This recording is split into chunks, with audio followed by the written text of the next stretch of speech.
la fiesta de la Virgen del Buen Remedio, redentora de cautivos, cuya solemnidad se celebra hoy, 8 de octubre.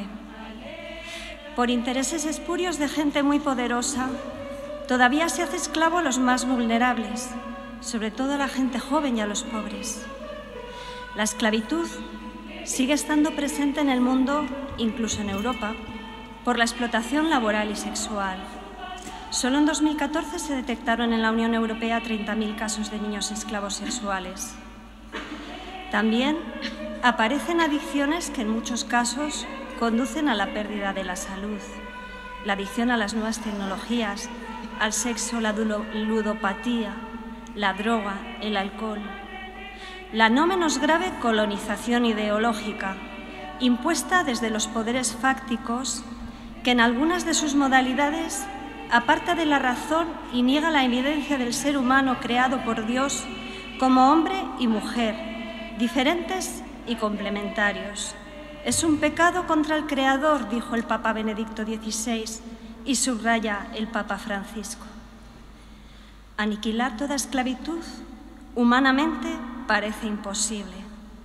Por eso, acudimos a la Virgen que desata los nudos. Aquí la invocamos, bajo la advocación de Nuestra Señora del Buen Remedio.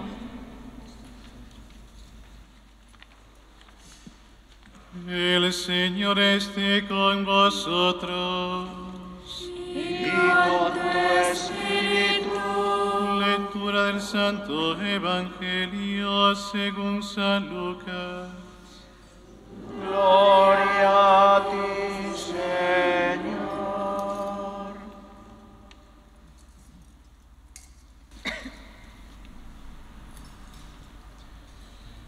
En aquel tiempo se levantó un maestro de la ley y preguntó a Jesús para ponerlo a prueba: Maestro, ¿qué tengo que hacer para heredar la vida eterna?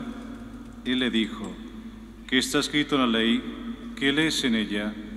Él respondió: amarás al Señor tu Dios con todo tu corazón y con toda tu alma y con toda tu fuerza y con toda tu mente, y a tu prójimo como a ti mismo. Él le dijo: has respondido correctamente, haz esto y tendrás la vida. Pero el maestro de la ley, queriendo justificarse, dijo a Jesús: ¿y quién es mi prójimo? Respondió Jesús diciendo: un hombre bajaba de Jerusalén a Jericó, cayó en manos de unos bandidos que lo desnudaron, lo morieron a palos y se marcharon dejándolo medio muerto. Por casualidad, un sacerdote bajaba por aquel camino y al verlo dio un rodeo y pasó de largo. Y lo mismo hizo un levita que llegó a aquel sitio, al verlo dio un rodeo y pasó de largo. Pero un samaritano que iba de viaje llegó a donde estaba él y al verlo se compadeció y acercándose le vendó las heridas, echándoles aceite y vino, y montándolo en su propia cabalgadura, lo llevó a una posada y lo cuidó. Al día siguiente, sacando 2 denarios, se los dio al posadero y le dijo: cuida de él, y lo que gastes de más yo te lo pagaré cuando vuelva. ¿Cuál de estos 3 te parece que ha sido prójimo del que cayó en manos de los bandidos? Él dijo: el que practicó la misericordia con él. Jesús le dijo: anda y haz tú lo mismo.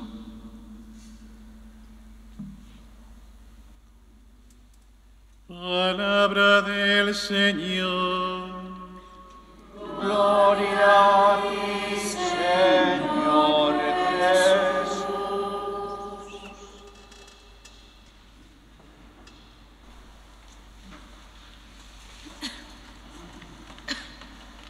Queridos hermanos, celebramos la Eucaristía, un acontecimiento que nos permite adentrarnos en el amor de Dios manifestado en Cristo Jesús, Señor nuestro, que en un acto de sorprendente libertad se entrega a sí mismo por amor. Como bien sabemos, el Hijo de Dios no retuvo para sí su condición divina, sino que se abajó y se despojó, y tomó la condición de esclavo, dando la vida por nosotros, entrando en una obediencia sorprendente, en la muerte y muerte de cruz. Y el Padre le dio el nombre sobre todo nombre. Y así nosotros nos dirigimos a Él y le decimos Jesús, que significa Salvador, Redentor, Libertador. Así participamos de la Eucaristía, donde el Hijo de Dios se entrega a los hombres, se hace esclavo de amor y nos da la posibilidad de la libre libertad. Él es el Hijo de María, aquella que dijo de sí misma: «He aquí la esclava del Señor». Esclava, esclavo, y sin embargo libres. Esclavos por nosotros, para nuestra libertad. Este es nuestro Evangelio, esta es nuestra buena noticia. Pero también ahora, como en tiempos del apóstol, cuando escribe la carta a los Gálatas, que hoy hemos comenzado a leer en la lectura ordinaria de diversos textos de la Escritura en la Eucaristía cotidiana, la carta a los Gálatas es la carta de la libertad. Pues bien, en tiempos de Pablo, cuando escribe esta carta, resulta que aparecen hombres que pretenden anunciar otro evangelio, otra buena noticia, ante los cuales Pablo, el apóstol, no tiene ningún reparo en insistir en el evangelio que anuncia y en no tener miedo a los respetos humanos, a lo que pudiera parecer como lo dominante, en un evangelio que fuera más digerible que el evangelio de Jesús, en una propuesta al corazón humano y a sus latidos más íntimos de libertad, amor y alegría que fuera más compatible con el imperio de la época. También nos ocurre esto en esta hora, en una época de un imperio sorprendente que ha descubierto que no hay mejor ejército a la hora de dominar a los pueblos que aquel que se introduzca, que logre introducirse mejor en el propio corazón de los humanos, de los hombres y mujeres de la época. Así, en nuestro tiempo han reaparecido antiguas esclavitudes como las que había en tiempos de Jesús. Recordad también otra carta del Nuevo Testamento en la que se habla de Filemón y de Onésimo, un esclavo de aquella hora.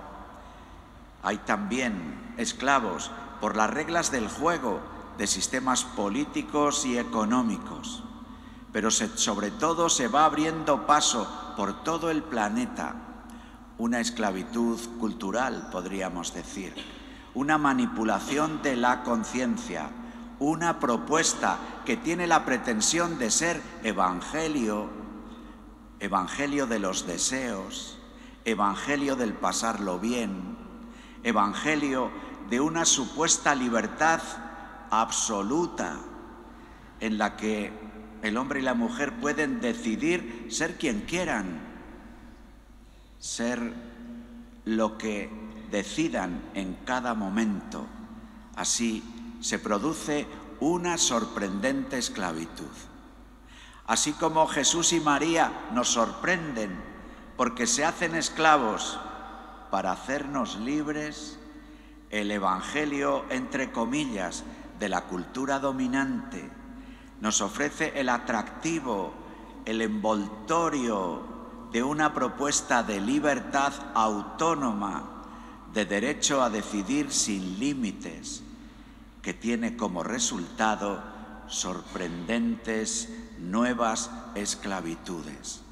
La pérdida del sentido de la existencia, la confusión en el propio ser, la posesión sobre otros, el dominio que llega a la agresión.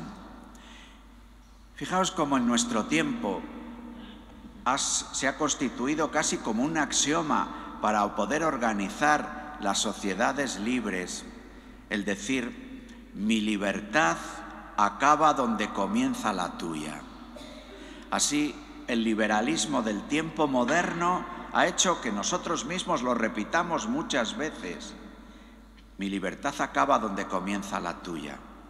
Pero cuando terminamos de asumir este axioma del tiempo moderno, el otro, el vecino, que puede ser incluso el esposo o la esposa, o el hermano o hermana de comunidad, o el amigo del alma, termina siendo una amenaza para mi libertad.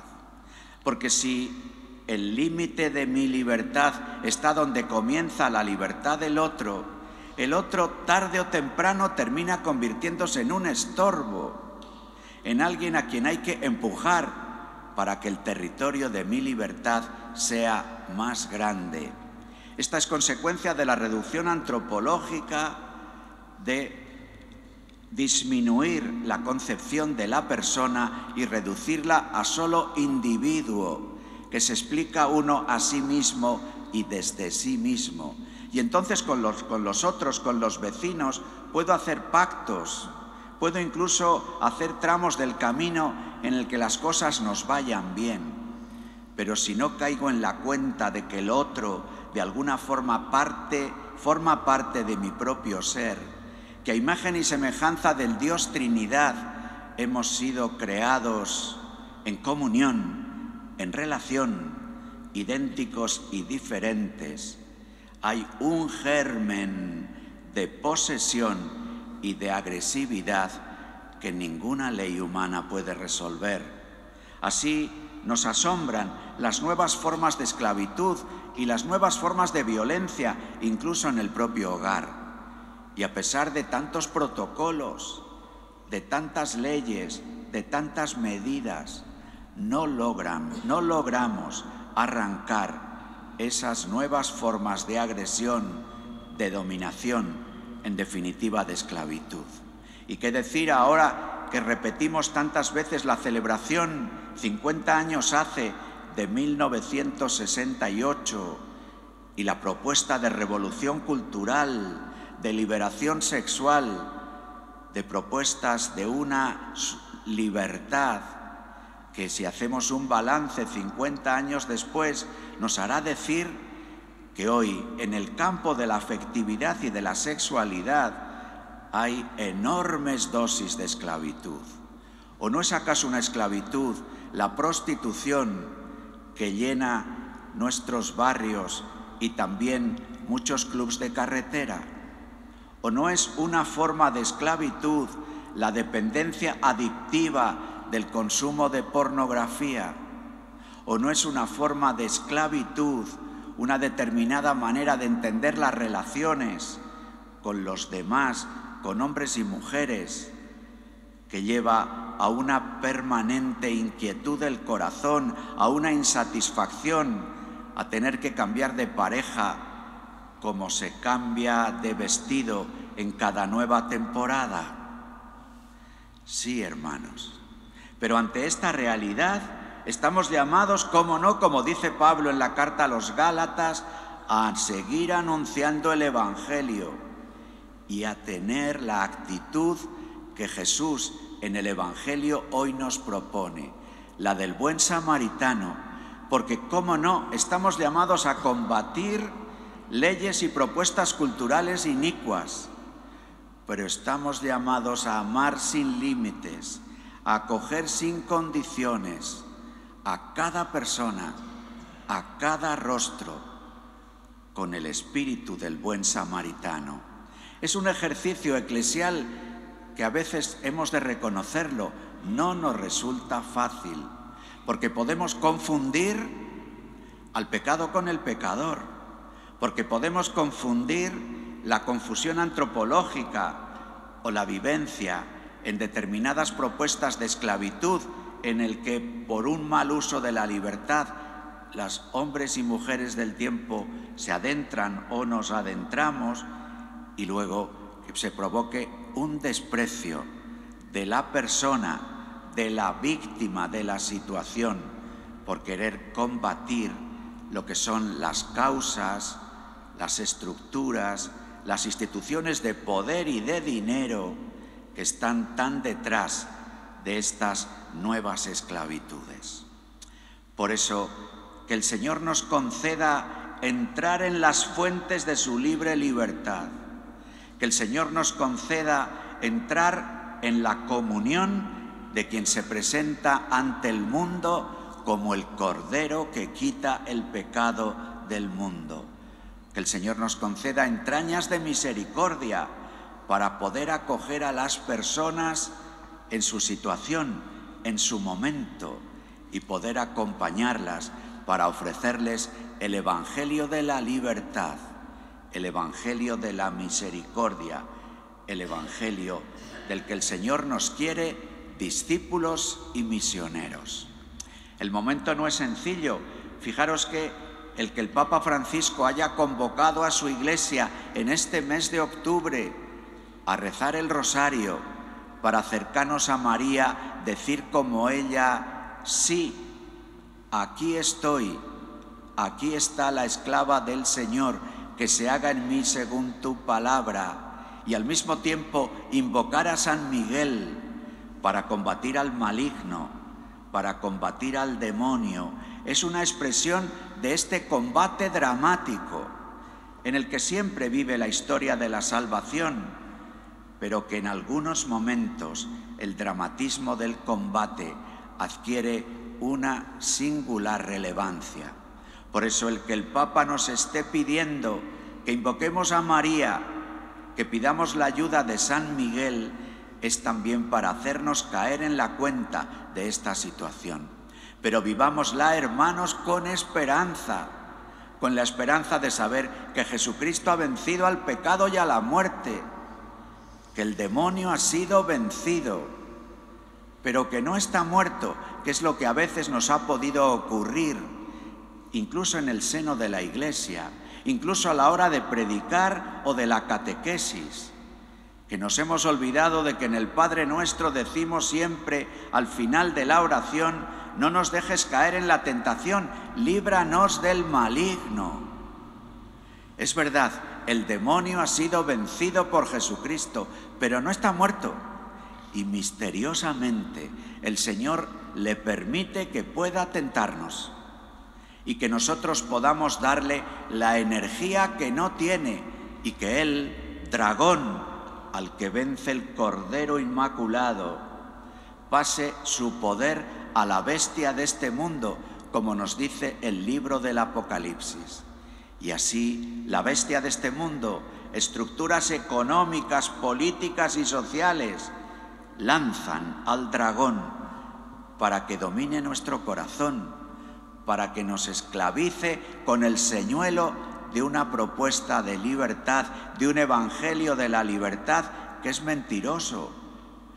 Por eso, hermanos, unámonos como Iglesia, llenos de fe en la victoria de Jesucristo, de esperanza en su triunfo final y de la caridad del buen samaritano, para anunciar el evangelio de la libertad y para acoger a las víctimas de las nuevas esclavitudes, de las falsas propuestas de libertad que engañan y esclavizan el corazón.